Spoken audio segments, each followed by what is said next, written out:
नमस्कार दोस्तों, द जौनपुर ज्ञानार्जन में आपका बहुत बहुत स्वागत है। मैं प्रिंस आपका बहुत बहुत स्वागत करता हूं। आज मैं आपसे आपके लिए हाजिर हूं लेकर के एक प्रैक्टिस सेट जो आपके एग्जाम पॉइंट से बहुत ही इंपॉर्टेंट होने वाला है। और आज का हमारा मोस्ट इम्पॉर्टेंट चैप्टर है दोस्तों, ये है हमारे भारत की लिपियों से। ठीक है, भारत की लिपियों से सारे के सारे क्वेश्चन बने हैं जो आपके एग्जाम पॉइंट से बहुत ही इंपॉर्टेंट हैं। जो आप अगर लूसेंट पढ़ते होंगे या जो है कोई बुक पढ़ते होंगे तो अक्सर आपको याद नहीं होता होगा और पता नहीं कि कैसे पढ़ें, किस तरह के क्वेश्चन पूछेंगे। तो उस तरह से अगर आप देखेंगे तो आपके लिए बहुत ही इंपॉर्टेंट यह वीडियो हो जाता है। तो पूरा देखिएगा, स्किप मत करिएगा, बहुत ही इंपॉर्टेंट है। अगर हमारे चैनल पे नए हैं तो प्लीज़ लाइक और सब्सक्राइब तो फटाफट कर लीजिए। चलिए हम पहला क्वेश्चन देखते हैं दोस्तों। इंपॉर्टेंट क्वेश्चन, फटाफट रिवीजन करेंगे, जो समझाने लायक बात होगी सारी की सारी बातें हम आपको समझा देंगे। ठीक है, हमारा पहला क्वेश्चन है दोस्तों, भारत की सर्वाधिक प्राचीन लिपि है। तो भारत की सर्वाधिक प्राचीन लिपि कौन सी है दोस्तों? ब्राह्मी लिपि है। ठीक है, देखिए ब्राह्मी से, ठीक है, इसी तरह से विकास होते हुए इस समय हम देवनागरी लिपि में चले आए हैं। ठीक है, देवनागरी लिपि का प्रयोग करते हैं, लेकिन सबसे प्राचीन लिपि कौन सी थी? ब्राह्मी लिपि थी। ठीक है, फिर दूसरा क्वेश्चन है दोस्तों, आधुनिक देवनागरी लिपि का प्राचीन रूप है। जो प्रेजेंट टाइम में आधुनिक देवनागरी लिपि जो हम लोग लिखते हैं उसे देवनागरी लिपि कहते हैं। तो सबसे प्राचीन लिपि इसकी क्या थी?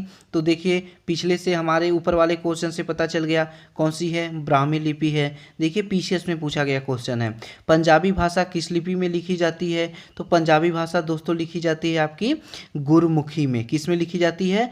गुरु अर्जुन देव थे जो इसी लिपि का जो है विकास किए थे। ठीक है, गुरु अर्जुन देव पंजाबी भाषा में तो इसी का लिखा जाता है गुरुमुखी लिपि में। ठीक है, चलिए किस लिपि को सभी लिपियों का जन्मदाता कहा जाता है? तो किससे दोस्तों? ब्राह्मी से। किससे? ये ब्राह्मी हमारी बहुत प्राचीन है, इसी से तरह तरह की लिपियां जो है विकास करती गई, अलग अलग नाम पड़ता गया। और हमारे भारत में जो हम हिंदी में लिखते हैं उसे देवनागरी लिपि कहते हैं। ठीक है, चलिए अगला क्वेश्चन क्या है? अगला क्वेश्चन है दोस्तों, खरोष्टी लिपि लिखी जाती है। तो खरोष्टी लिपि देखिए इसका एक अलग प्रकार है। ये जो है हमारी जो है लिखने का, जैसे हम कोई चीज़ लिखते हैं तो आपका जो है लिखते हैं बाएं से दाएं, और हमेशा हम लोग लिखते हैं ना, तो ये लिखी जाती है दाईं से बाईं ओर। दाईं से बाईं ओर मतलब यहाँ से शुरू करेंगे और ऐसे ऐसे ऐसे ऐसे ऐसे ऐसे ऐसे ऐसे लिखते इधर तक आएंगे। ठीक है, चलिए यही है तरीका। ठीक है, ब्राह्मी लिपि लिखी जाती है। अब ये तो आप बता ही सकते हैं क्योंकि आप जो लिखते हैं वो बाएं ब्राह्मी लिपि ही है।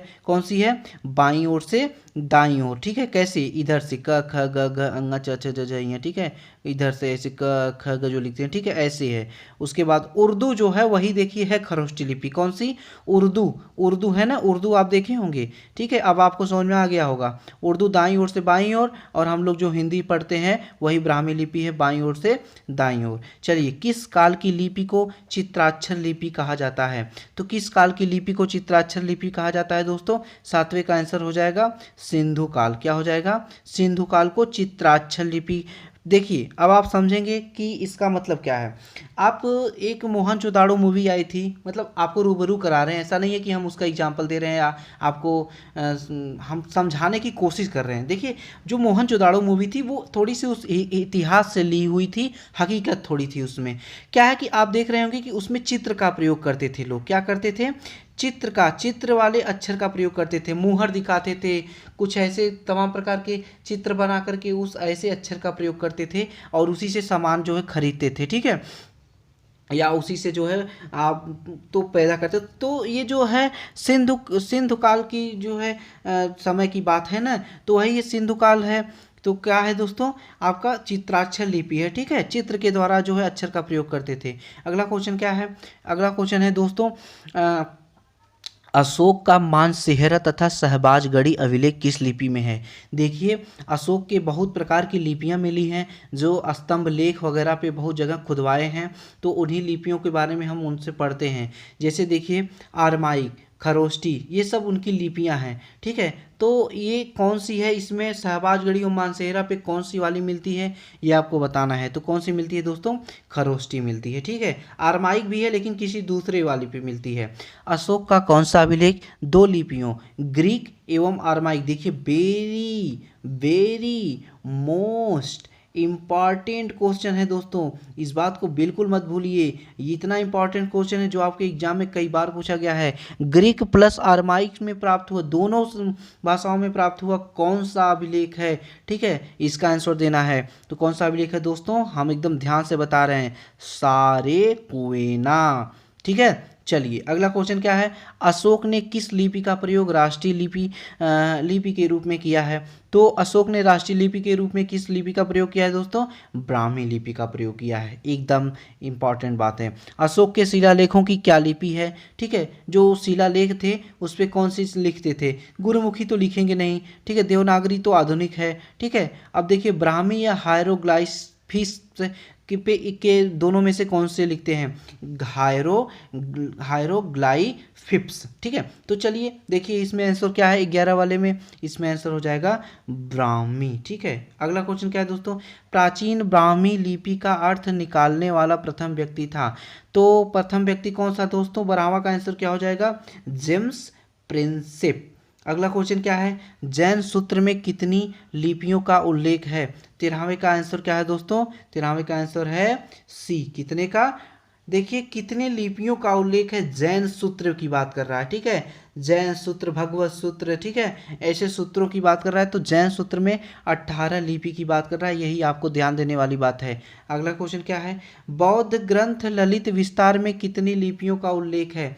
तो कितनी लिपियों का उल्लेख है बौद्ध ग्रंथ ललित विस्तार में दोस्तों, तो इसका आंसर आपको क्या देना है, इसका आंसर देना है 64 लिपियों का वो जो है उल्लेख किया गया है, एकदम दिमाग में रख लीजिए। अगला क्वेश्चन क्या है, सिक्कों की लिपि, हाँ सिक्खों की लिपि, अरे यही जो गुरु अर्जन देव वाली थी, गुरुमुखी लिपि की बात कर रहा है और कुछ नहीं। इसमें आंसर क्या हो जाएगा, ये तो रटा रटा है बहुत ही, बस आपको एकदम दिमाग में रिवीजन करना है फटाफट। अगला क्वेश्चन क्या है, अशोक के ब्राह्मी लिपि अभिलेखों का सर्वप्रथम किसने पढ़ा था। तो जेम्स प्रिंसेस ने पढ़ा था, ये हिस्ट्री की बात हो गई, बहुत इंपॉर्टेंट क्वेश्चन है। चलिए अगला क्वेश्चन क्या है, ब्राह्मी लिपि को किसने स्पष्ट किया। तो ब्राह्मी लिपि को किसने स्पष्ट किया दोस्तों, 18वें का क्या हो जाएगा क्वेश्चन, नहीं 17 नंबर का, भी हम 17 नंबर पे चल रहे हैं। तो 17 नंबर का क्वेश्चन क्या हो जाएगा दोस्तों, हो जाएगा जेम्स प्रिंसेस स्पष्ट किया, इसी ने पढ़ा। कई तरह से क्वेश्चन बनकर पूछ लेगा, देखिए ये बिहार पीसीएस में 8 में पूछा गया है, ये आरआरबी 8 में पूछा गया है। प्राचीन भारत में निम्नलिखित में से कौन सी लिपि दाईं ओर से बाईं ओर लिखी जाती है। अभी हमने आपको बताया था खरोष्ठी लिपि, कौन सी दोस्तों, खरोष्ठी लिपि लिखी जाती है। ऊपर एक क्वेश्चन करवा चुके हैं, ठीक है, कौन सा क्वेश्चन करवा चुके हैं, ये वाला, ठीक है, ये क्वेश्चन है इसका डी, ठीक है। हिंदी किस लिपि में लिखी जाती है, जाहिर सी बात है, अभी हमने आपको बताया हिंदी लिखी जाती है आपकी जो है देवनागरी में लिखी जाती है। किस में लिखी जाती है दोस्तों, देवनागरी में। अगला क्वेश्चन क्या है, निम्नलिखित में से किस सिख गुरु ने गुरुमुखी लिपि प्रारंभ किया। तो कई बार हमने बता दिया, गुरु रामदास, क्या बताए थे हम आपको, नहीं गुरु अंगद बताए थे, क्या, गुरु अंगद ने ही गुरुमुखी लिपि का विकास किया था। और ये आपका प्राचीन लिपि नहीं है, इस बात को भी ध्यान रखना है। ये सन 1400 के आसपास जो है आपका इसका, नहीं सन 14 नहीं, सन 500 ईस्वी के आसपास आपका इसका विकास हुआ है, ठीक है। चलिए इस तरह से दोस्तों भारत की लिपियों से मोस्ट इंपॉर्टेंट क्वेश्चन आज हमने जो है लगाया है, प्रीवियस ईयर के मोस्ट इंपॉर्टेंट क्वेश्चन है सारे के सारे, बस आप दिमाग में रख लीजिए। आगामी एग्जाम में पूछने की बहुत अधिक संभावना है, अपना रिवीजन इसी तरह से करते रहिए। फिर मिलेंगे दोस्तों एक नए शानदार प्रैक्टिस सेट के साथ, अपना ख्याल रखिएगा, नमस्कार।